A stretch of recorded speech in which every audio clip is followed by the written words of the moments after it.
And basically when you pull the cue back, you want to be able to open the back of the hand up a little bit, not too much, so then you can generate some power going through. Whereas if it's closed, it's a bit too stiff and you don't get as much feel. You want to try and keep it as neutral as you can, not too round there and not like that, just somewhere in the middle, and then just trust your ability just to get you through it. So you look like you do it pretty good to me, so here you go on, yeah?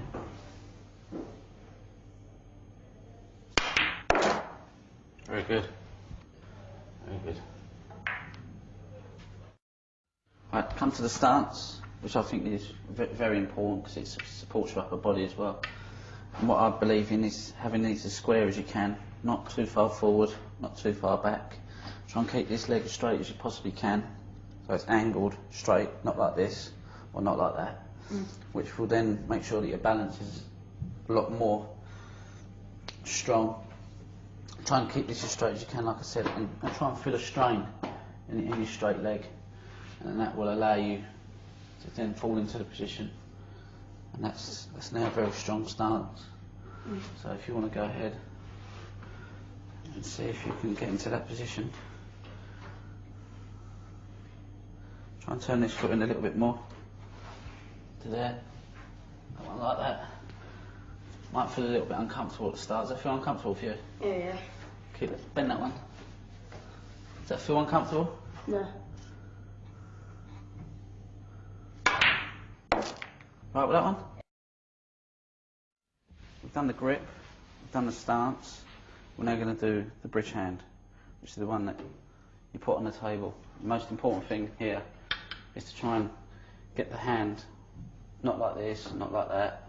Try and keep it as central as you possibly can. Make sure that you can feel the cloth underneath your fingers. So if you want to get ahead and do what I just showed you there.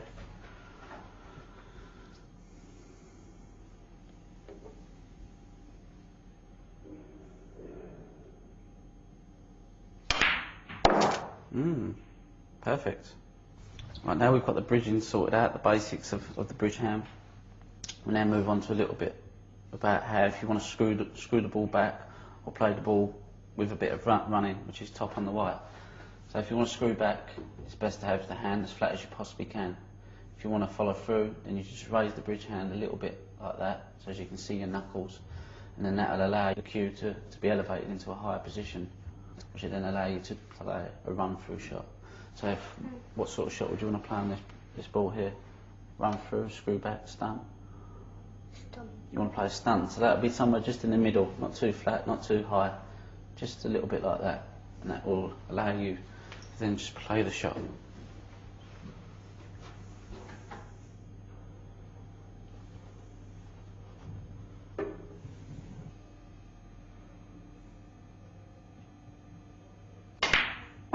Perfect.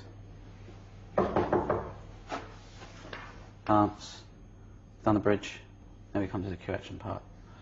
Best thing for the cue action is we now got to get in position and the cue goes there. We want to forget about the cue now, it's all about what we do. So you want to make sure this arm is completely over the cue, not out there, and not like that. Joe Swell plays with his arm like that, John Parrott plays like that.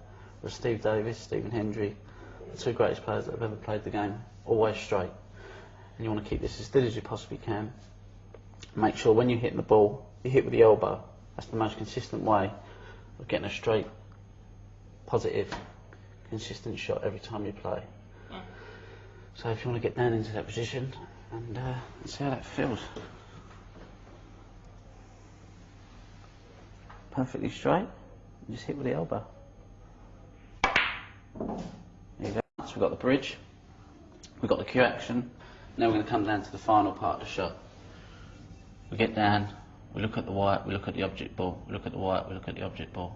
But this is all flickering from the eyes. What I don't want you to do is white, object ball, white, object ball. It's just a flicker of the eyes. You're there, it's set, there's no movement. The last thing you want to be looking at is the object ball.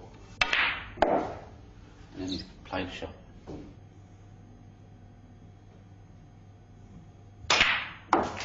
Very good.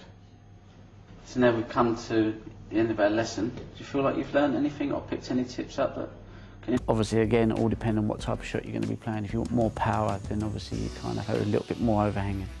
So we're going to start off now by walking into the shot. So I walk into the shot, right leg straight, left leg bent, grip nice and loose. And as I come through, I slowly accelerate with the pressure grip there.